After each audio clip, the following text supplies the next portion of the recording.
Morning students. कल के video में हमने types of agriculture in India पढ़ा था और इंडिया में एग्रीकल्चर की कौन कौन सी प्रॉब्लम्स हैं और उनके क्या सल्यूशन हैं, और उसके बाद गवर्नमेंट ने कौन कौन से स्टेप लिए हैं जो कि टैकल करते हैं इन सारी ही प्रॉब्लम्स को। तो ये सारी चीज़ें हम पढ़ चुके हैं। अब आपके सिलेबस में कुछ मेजर क्रॉप्स हैं, ठीक है, जो कि इंडिया में ग्रो की जाती हैं लार्ज स्केल पर। उसमें से एक कैटेगरी है फूड क्रॉप्स की, और उसके अंदर जो पहली क्रॉप आती है आपके सिलेबस में वो है राइस। ठीक है, तो आज के इस वीडियो में हम पढ़ने वाले हैं किसके बारे में? राइस के बारे में पढ़ने वाले हैं। राइस के बारे में शुरू करते हैं तो सबसे पहली चीज़ जो आती है कि इंडिया में राइस एक बहुत ही ज़्यादा इम्पॉर्टेंट स्टेपल क्रॉप है, मतलब बहुत ज़्यादा कंज्यूम की जाती है। ठीक है, डायरेक्टली या इनडायरेक्टली। अब डायरेक्ट का हम बात कर रहे हैं, मतलब जस्ट हमने चावलों को बनाया और सब्जियां दाल के साथ खा लिया। अदरवाइज़ कई और सारे बाई प्रोडक्ट्स भी बनाए जाते हैं। कुछ प्रोडक्ट्स जो कि प्रोसेस करके बनाए जाते हैं चावल से, जैसे साउथ इंडिया में आप इडली डोसा की बात कर लीजिए। ठीक है, चावल के कचरी पापड़ भी बनते हैं, कई सारी चीज़ें बनती हैं, मैं आपको कितनी सारी चीज़ें गिनाऊंगा। बट आप इतना जान लीजिए कि इंडिया में चावल लार्ज स्केल पर ग्रो किया जाता है और उतने ही लार्ज स्केल पर कंज्यूम भी किया जाता है, यानी कि खाया भी जाता है। ठीक है, तो ये क्या है? एक इम्पॉर्टेंट स्टेपल क्रॉप है इंडिया में। ठीक है, उसके बाद 3 सीजन होते हैं: रबी क्रॉप, खरीफ क्रॉप और जायद क्रॉप। तो जो चावल है यानी कि जो राइस है, वो क्रॉप किस कैटेगरी में आती है? वो आती है खरीफ क्रॉप में। ठीक है, और सबसे ज़्यादा राइस का प्रोडक्शन किया जाता है नॉर्दर्न प्लेन्स में। ठीक है, आपका ये जो उत्तर प्रदेश है या फिर आपका पंजाब, हरियाणा, चंडीगढ़ है, ये सारी जो जगह हैं वहाँ पर चावल, और वेस्ट बंगाल है, बिहार है, इन सारी जगहों पर चावल बहुत ज़्यादा ग्रो किया जाता है, राइस बहुत ज़्यादा प्रोड्यूस किया जाता है। तो एक कीवर्ड क्या हो गया कि बहुत ज़्यादा क्वांटिटी में ग्रो किया जाता है इन नॉर्दर्न प्लेन्स।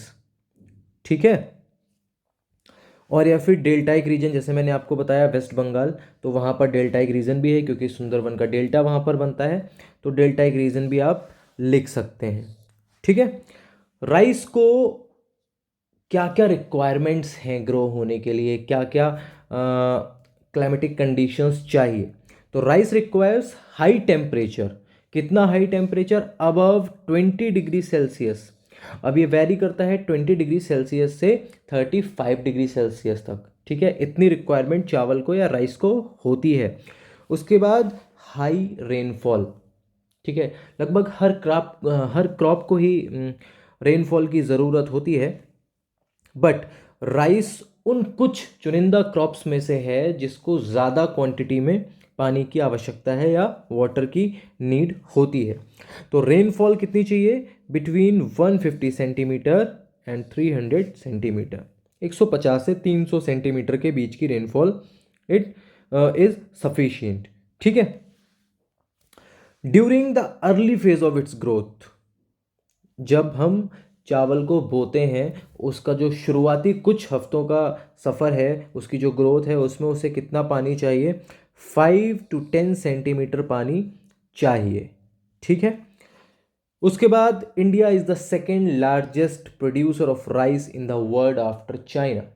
पूरी दुनिया में सबसे ज़्यादा राइस कहाँ पर होता है? चाइना में होता है, और सेकंड नंबर पर आता है हमारा इंडिया। तो ये एक पॉइंट आप लिख सकते हो कि India is the second largest producer of rice. Okay, आगे बढ़ते हैं। इंडिया में राइस को 2 कैटेगरी में डिवाइड किया जा सकता है, एक अपलैंड राइस और दूसरा लोलैंड राइस। अपलैंड राइस नाम से ही पता चल रहा है, जो कि माउंटेनियस रीजन पर ग्रो किया जाता है। लोलैंड राइस जो कि प्लेन्स में ग्रो किया जाता है, जो मैंने आपको बताया था, पंजाब, हरियाणा, चंडीगढ़ या फिर उत्तर प्रदेश, बिहार, इन सारी जगहों पर। और अपलैंड में उत्तराखंड, ठीक है, या फिर हिमाचल प्रदेश, या फिर उस तरफ हम जाते हैं तो असम, मेघालय की बात कर सकते हैं वहाँ पर। तो इन सारी जगहों पर राइस ग्रो किया जाता है। Upland means mountainous region, lowland यानी कि प्लेन्स। तो सबसे पहले हम बात करेंगे अपलैंड राइस की। ओके, अपलैंड राइस का पहला point, it is mainly grown on mountainous region, जैसा कि मैंने आपको पहले ही बता दिया है। ठीक है, तो माउंटेनियस रीजन को आप नोट करेंगे, ये कीवर्ड है। It is sown in March and April. जो अपलैंड राइस है इसकी सोइंग कब की जाती है? मार्च एंड अप्रैल के बीच में कर दी जाती है, और फिर ये मैच्योर हो जाती है, हार्वेस्ट करने लायक हो जाती है सितंबर एंड अक्टूबर में। क्लियर? मार्च अप्रैल में सोइंग होती है, सितंबर अक्टूबर में इसको कट कर लिया जाता है, और फिर प्रोसेसिंग के लिए आगे जो भी स्टेप होते हैं उनको फॉलो किया जाता है। ठीक है, और ये जो अपलैंड राइस की क्रॉप है ये इंपोर्ट एक्सपोर्ट में बहुत ज़्यादा काम में नहीं ली जाती है। इसका मेन यूज़ होता है लोकल कंजप्शन, जहाँ पर इसको ग्रो किया जा रहा है वहीं के लोग या फिर आसपास के जो लोग हैं वो इसको कंज्यूम कर लेते हैं। ठीक है, तो this is all about upland rice. अब हम आगे बढ़ते हैं। सेकेंड है हमारा लोलैंड राइस। इसके बारे में भी मैंने आपको बताया, पहला पॉइंट ही वही है, it is mainly grown on low lying regions. जो प्लेन एरियाज होते हैं वहाँ पर ये ग्रो किए जाते हैं। इसकी सोइंग कब होती है? जून में। जून यानी कि वो महीना जब इंडिया में मॉनसून एंटर कर रहा होता है। ठीक है, और हार्वेस्टिंग होती है इसकी अक्टूबर में। यानी कि लगभग लगभग इसकी अगर आप ड्यूरेशन देखते हो पूरे क्रॉप की, तो मॉनसून के आने से लेकर और मॉनसून के जाने के बाद तक ये क्रॉप हमारे जो फील्ड्स हैं उसमें रहती है, और उसके बाद हम इसको हार्वेस्ट करना स्टार्ट करते हैं। ठीक है, तो सेकेंड पॉइंट हो गया कि जून में सोइंग होती है, अक्टूबर में हार्वेस्टिंग। तीसरा पॉइंट, ये सिर्फ लोकल कंजप्शन के लिए नहीं है, बट ये इंडिया के और सारे कई स्टेट्स में भी सोल्ड या बेची जाती है, also sold to other regions, और उसके अलावा इसको हम एक्सपोर्ट भी कर सकते हैं या करते हैं। ठीक है, तो ये दो कैटेगरी हैं इंडिया में राइस की, जैसा कि मैंने आपको बता दी हैं दोनों। आगे बढ़ते हैं। सॉइल किस तरह की चाहिए? अब मैंने आपको बता दिया कि ये नॉर्दर्न प्लेन्स में ग्रो किए जाते हैं चावल, या फिर डेल्टाइक रीजन में ग्रो किए जाते हैं चावल, या फिर नॉर्थ ईस्ट में असम मेघालय जो है वहाँ पर ग्रो किए जाते हैं। इन सारी ही चीज़ों में क्या कॉमन है? नॉर्दर्न प्लेन में ज़्यादातर एलुवियल सॉइल मिलती है जो कि गंगा, यमुना और कई सारी नदियों से मिलकर बनती है, लेकिन हम मेनली मान लेते हैं नॉर्दर्न गंगा प्लेन। गंगा को हम मेजर रिवर मान के चल रहे हैं, तो सिर्फ गंगा का नाम लिख दिया जाता है, बट कई सारी नदियों के मिलने से या उनके कंट्रीब्यूशन से एक प्लेन बनता है जो कि है नॉर्दर्न प्लेन। दूसरा, अगर हम नॉर्थ ईस्ट में जाते हैं तो वहाँ पे आप देखते हो असम मेघालय एक ऐसे दो राज्य हैं जहाँ से ब्रह्मपुत्र होकर गुजरती है, खासकर मेघालय। ठीक है, ओ खासकर असम बोल रहा हूँ, मेघालय माफ़ करना। ठीक है, तो जो असम है वहाँ से ब्रह्मपुत्र एक लंबा रास्ता तय करती है, और वहाँ पर भी वो एक फर्टाइल लैंड क्रिएट करती है अपने डिपोजिशन से। जो वो सेडिमेंट्स ला रही है उसको डिपॉजिट करती है, और वहाँ पर भी एलुवियल लैंड जो है वो क्रिएट होता है, और हो चुका है, बहुत बड़ा एरिया हो चुका है सालों की प्रोसेस से। तो नॉर्दर्न प्लेन में एलुवियल सॉइल है, ठीक है, नॉर्थ ईस्ट में एलुवियल सॉइल है, और डेल्टाइक रीजन में तो जाहिर सी बात है जितने भी सेडिमेंट्स नदियाँ लेकर आई हैं वो सारे वहाँ पर डिपॉजिट किए हैं, तो वहाँ भी एलुवियल सॉइल है। तो ये क्लियर हो जाता है इतने सारे कनेक्शंस करने के बाद कि एलुवियल सॉइल तो चाहिए ही चाहिए। Alluvial soil is suitable for growth of rice. तो क्या चाहिए हमें? Fertile clayey loamy soil for cultivation. ठीक है, इन शॉर्ट हम इसे कह सकते हैं एलुवियल सॉइल। ठीक है, और एलुवियल सॉइल बहुत ही ज़्यादा फर्टाइल होती है, बट अगर हमको और ज़्यादा प्रोडक्शन चाहिए तो हम क्या कर सकते हैं, उसमें मैन्योर एंड फर्टिलाइज़र्स को ऐड कर सकते हैं, जिससे कि हमारी जो फर्टिलिटी है बढ़ जाएगी और प्रोडक्शन जो है वो और ज़्यादा इंक्रीज हो जाएगा। क्लियर? आगे बढ़ते हैं। मेथड कौन कौन से हैं राइस को कल्टीवेट करने के, राइस को ग्रो करने के? ठीक है, यहाँ पर दो मेथड दिए हुए हैं। पहला है ड्राई मेथड एंड दूसरा है पडल method. The dry system of cultivation क्या है ये इसको देख लेते हैं हम। ठीक है, तो ड्राई सिस्टम ऑफ कल्टीवेशन में क्या होता है, देख लेते हैं। It is mainly confined to region which depends on rainfall and do not have sufficient irrigation facilities. ऐसे रीजन जहाँ पर इरिगेशन की फैसिलिटीज़ नहीं है प्रॉपर, या फिर वहाँ पर बहुत ज़्यादा पानी की व्यवस्था आसपास नहीं है और रेनफॉल पर ही टोटली डिपेंड रहते हैं वहाँ के फार्मर्स, ठीक है। तो ऐसी जगहों पर ही ड्राई सिस्टम ऑफ कल्टीवेशन को फॉलो किया जाता है। अब इस मेथड में क्या किया जाता है? इस मेथड में हाथों से बीजों को दूर दूर ऐसे ही स्कैटर बिखरा दिया जाता है, स्कैटर कर दिया जाता है बाय हैंड, ठीक है। क्योंकि जहाँ पर मॉडरेट रेनफॉल हो रही है, बहुत ज़्यादा रेनफॉल नहीं है, ठीक है। और जहाँ पर बहुत ज़्यादा रेनफॉल होती है वहाँ पर क्या किया जाता है? ड्रिल के थ्रू एक रोज़ बना दी जाती हैं। रोज़ इन द लाइन्स में, जैसे कि इस तरह से लाइन्स बना दी जाती हैं हाथों से, वहाँ पर ड्रिल करके, और जो सीड्स हैं उनको सो कर दिया जाता है। किन जगहों पर? जहाँ पर हैवी रेनफॉल होती है, ठीक है। एक बार फिर से देख लीजिए अगर आपको समझ में नहीं आया है। मेनली कहाँ पर होता है ये? जहाँ पर फैसिलिटीज़ ऑफ इरिगेशन नहीं है प्रॉपर या सफिशिएंट नहीं है, जहाँ के फार्मर्स टोटली डिपेंड करते हैं रेनफॉल पर। क्या होता है इसमें? यहाँ पर हाथों से ही बीजों को बिखरा दिया जाता है, दैट्स इट। पानी हल्का फुल्का बरसता है, जितना भी बरसता है उसमें ये ग्रो कर सकते हैं, कर जाते हैं। और दूसरे जो और एरियाज़ हैं जहाँ पर अच्छा खासा पानी बरसता है, वहाँ पर ड्रिल करके रोज़ में सीड्स को बो दिया जाता है, सो कर दिया जाता है। क्लियर? आगे चलते हैं। दूसरा है हमारा पडल और वेट मेथड ऑफ कल्टीवेशन। यानी कि आपको नाम से ही पता चल रहा है कि यहाँ पर एम्पल अमाउंट ऑफ वाटर की अवेलेबिलिटी है। In this practice it is practised in region which have adequate supply of water. जैसे कि मैंने आपको पहले बता दिया, यहाँ पर पानी की सप्लाई अच्छी खासी है। प्लफिंग के बाद लैंड को फिल कर दिया जाता है 3 से 5 सेंटीमीटर वाटर से, ठीक है। 3 से 5 सेंटीमीटर का पानी भर दिया जाता है लैंड पर, ठीक है। अब जो राइस की कल्टीवेशन है उसके कौन कौन से स्टेप्स हैं? स्टेप्स यहाँ पर दिए हुए हैं। पहला है बीजों को बोना, यानी कि सोइंग ऑफ सीड्स। ट्रांसप्लांटिंग, छोटी जगह से या छोटे लैंड से ले जाकर प्लांट्स को बड़े लैंड पर शिफ्ट कर देना, ट्रांसप्लांट कर देना। उसके बाद हार्वेस्टिंग, यानी कि जब क्रॉप पक जाती है, पूरी तरह से तैयार हो जाती है, उसको कट कर लेना। और फिर बाद में जो धान निकलता है उसको प्रोसेस करना, उसमें से चावल निकालना, पॉलिश करना, कैटेगराइज करना अच्छे चावल और ख़राब चावल को, या साबित चावल या फिर टूटे हुए चावल को, ठीक है। तो ये 4 प्रोसेस हैं। अब इस 4 प्रोसेस में जो पहली प्रोसेस है, सोइंग ऑफ राइस।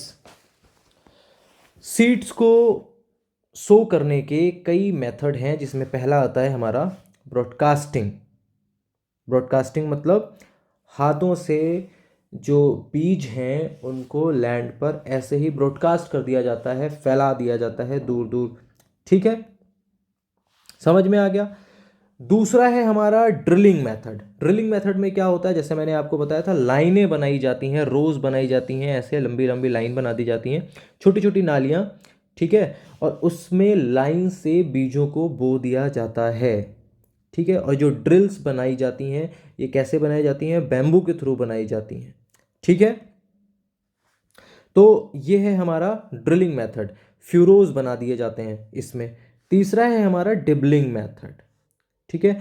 अब इस डिबलिंग मेथड में क्या होता है? जो सीड्स हैं वो एक रेगुलर इंटरवल पर, कि मान लीजिए फॉर एग्जांपल कि एक बीज बोया गया है, उसके बाद हम कम से कम 5-6 इंच की जगह छोड़ रहे हैं दूसरा बीज, फिर 5-6 इंच की जगह छोड़ रहे हैं, फिर तीसरा बीज बो दिया जाता है।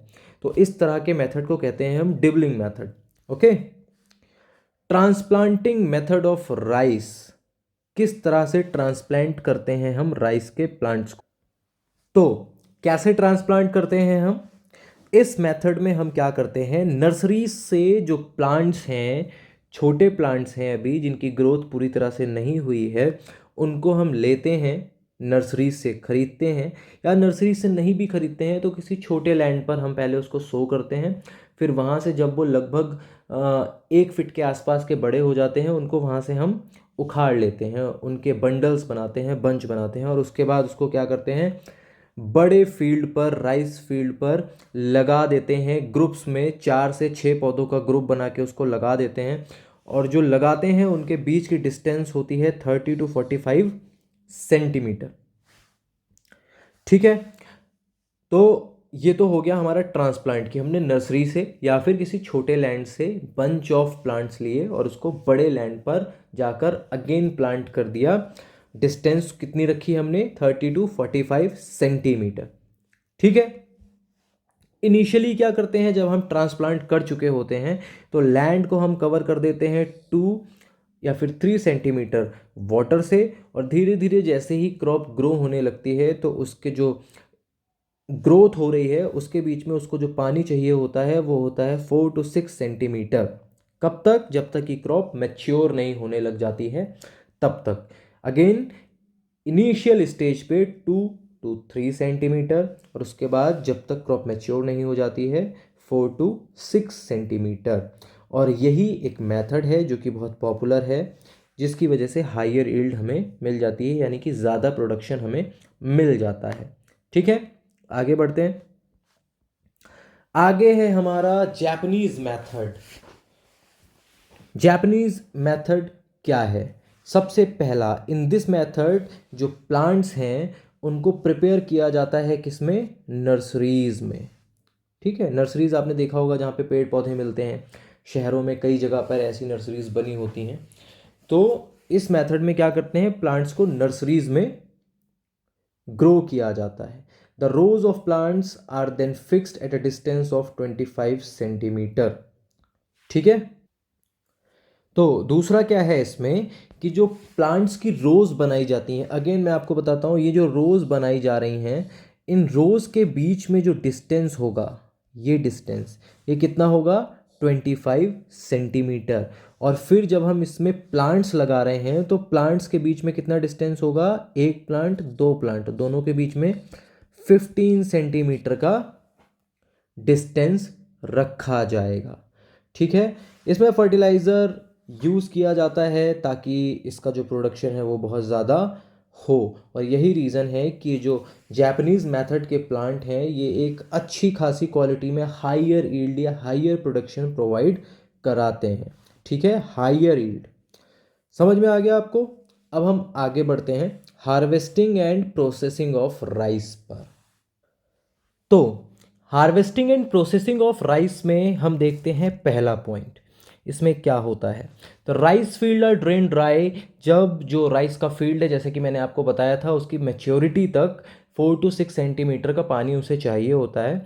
तो धीरे धीरे हार्वेस्टिंग का जब तक टाइम आता है पानी को निकाल दिया जाता है, अगर पानी एक्स्ट्रा उसमें होता है तो, अदरवाइज ऑटोमेटिक सूख चुका है तो कोई बात नहीं, तो उसको निकाल दिया जाता है ताकि जो स्टॉक है यानी कि जो फसल है वो लगभग लगभग सूख जाए, और उसके बाद उसको हाथों से काट लिया जाता है। ठीक है, हाथों से काट लिया जाता है, लैंड को सुखा दिया जाता है। सेकंड नंबर पर, जबकि ऐसा कोई सीन है कि जो स्टॉक है यानी कि जो क्रॉप के हमने बंचेस बनाए हैं वो सूखे नहीं हैं, तो कुछ दिनों के लिए खुली धूप में ऐसे ही उस बंडल को या उस बंच को छोड़ दिया जाता है ताकि तेज धूप तेज धूप में वो सूख जाएं, पूरी तरह से ड्राई हो जाएं। उसके बाद तीसरे नंबर पर आता है थ्रेसिंग। जबकि हमारा पूरी क्रॉप जो है वो सूख चुकी है, पूरी तरह से ड्राई है, तो थ्रेसिंग में क्या करते हैं, ग्रेन्स को अलग करते हैं स्टॉक से, यानी कि जो हमारी फसल है उसके अंदर जो ग्रेन्स हैं, जो भी दाने हैं, उनको थ्रेसिंग मशीन से अलग कर लिया जाता है। तो जो बाकी हमारा बचता है वेस्ट वो अलग, और जो सीड्स हैं यानी कि जो धान है वो अलग हो जाता है। ठीक है, इस पूरी प्रोसेस को कहाँ कर लिया जाता है, फील्ड में ही पूरा कर लिया जाता है, ताकि जो ट्रांसपोर्टेशन की कॉस्ट है उसको बचाया जा सके, बहुत ज़्यादा हमें ट्रांसपोर्टेशन कॉस्ट ना देनी पड़े। ठीक है, उसके बाद आता है ड्यूरिंग बिनोइंग। अब बिनोइंग क्या होता है, देखो बिनोइंग से करते क्या है, पहले मैं आपको ये बता देता हूँ। जो अनवांटेड हस्क है उसको रिमूव किया जाता है, और कैसे किया जाता है, एक बड़ा सा पंखा लगा लेते हैं। ठीक है, और पंखे के सामने किसी भी बास्केट में जो सीड्स निकाले गए हैं उनको भर के ऊंचाई से पंखे के सामने गिराया जाता है। तो जो हल्के हल्के पार्टिकल हैं, हस्क है, वो पंखे की हवा से दूर उड़ जाते हैं और जो ग्रेन्स हैं वो ज़मीन पर गिर जाते हैं। इससे क्या होता है कि जो भी हमारा हस्क था वो क्या होता है, वो निकल जाता है, रिमूव हो जाता है। उसके बाद आती है बारी मिलिंग की। मिलिंग में क्या करते हैं, जब हस्क वगैरह निकल जाता है, जो चावल निकलते हैं वो येलोइश, उनके अंदर थोड़ा सा येलोनेस रहती है, पीलापन रहता है, जिसको बाद में पॉलिश वगैरह करने के बाद रिमूव कर दिया जाता है। तो मिलिंग में क्या करते हैं, येलोइश को रिमूव कर देते हैं, चावल के दाने को एकदम सफ़ेद चमकता हुआ कर देते हैं। आप देखते होंगे ना कि जो आप दुकान से चावल खरीदते हैं, 40 रुपये, 50 रुपये, 100 रुपये किलो, एकदम चमकता हुआ, ठीक है, मोती जैसा चमकता हुआ चावल का दाना होता है एक एक। तो वो सारी प्रोसेस होती है मिलिंग में। नाउ हम आगे बढ़ते हैं डिस्ट्रीब्यूशन की तरफ। India produces 22% total rice in the world. जो टोटल राइस पूरी दुनिया में पैदा होता है उसका 22% इंडिया में होता है, ठीक है। It is mainly grown in West Bengal, Uttar Pradesh, ये सारे वो जगह हैं जिसमें से ज़्यादातर मैंने आपको बताई हैं। हरियाणा, आंध्र प्रदेश, पंजाब, बिहार, असम, महाराष्ट्र, गुजरात, मेघालय, मणिपुर, त्रिपुरा एंड तमिलनाडु, ठीक है। अब इनको आप सीक्वेंस में देखिए, सबसे ज़्यादा जहाँ पर राइस होता है वो नाम सबसे पहले है और फिर उसके बाद सबसे लास्ट में सबसे कम प्रोडक्शन करने वाला स्टेट। मैप में देख लेते हैं, यह है हमारा मैप, इसको थोड़ा सा छोटा कर लेते हैं, ओके। अब इसमें आप देखिए, जितना भी यहाँ पर आपको डार्क एरिया दिख रहा है ना, ये पूरा जो डार्क एरिया है यहाँ पर, ये मेजर एरियाज हैं जहाँ पर राइस सबसे ज़्यादा होता है। उसके अलावा ये जो आपको एरिया दिख रहा है ग्रेइश टाइप का, ये माइनर एरियाज हैं जहाँ पर थोड़ा सा कंपैरेटिवली कम राइस प्रोड्यूस होता है। तो जितने भी आपने स्टेट देखे थे वो आप यहाँ पर नोटिस कर सकते हैं। पंजाब, हरियाणा, उत्तर प्रदेश का कुछ छोटा सा एरिया वो है। उसके अलावा ये देखिए पूरा उत्तर प्रदेश, बिहार, वेस्ट बंगाल, असम, मेघालय, और उसके बाद उधर नागालैंड का थोड़ा सा एरिया, ठीक है। नीचे हम इधर आते हैं तो फिर आंध्र प्रदेश, उड़ीसा, तेलंगाना, तमिलनाडु, ये पूरा एरिया, ये केरल का एरिया, ये सब क्या है, मेजर एरिया हैं जहाँ पर राइस का प्रोडक्शन होता है। उसके अलावा आप इधर देखेंगे थोड़ा सा गुजरात का पार्ट, महाराष्ट्र का पार्ट, कर्नाटका का पार्ट, यहाँ पर क्या होता है, यहाँ पर माइनर मतलब क्वांटिटी में कंपैरेटिवली थोड़ा सा कम राइस का प्रोडक्शन होता है। तो ये है आपका पूरा डिस्ट्रीब्यूशन, ठीक है। तो this is all about this video. इसमें हमने राइस को डिस्कस किया है। अब अगले वीडियो में हम डिस्कस करेंगे वीट के बारे में। तो उम्मीद है आपको समझ में आया होगा जो मैं आपको समझाना चाह रहा था। बाकी आप ये सारे नोट्स हैं वो बना लीजिएगा, ओके। तो आज के लिए बस इतना ही, मैं आपसे मिलता हूँ नेक्स्ट वीडियो में। Thank you so much.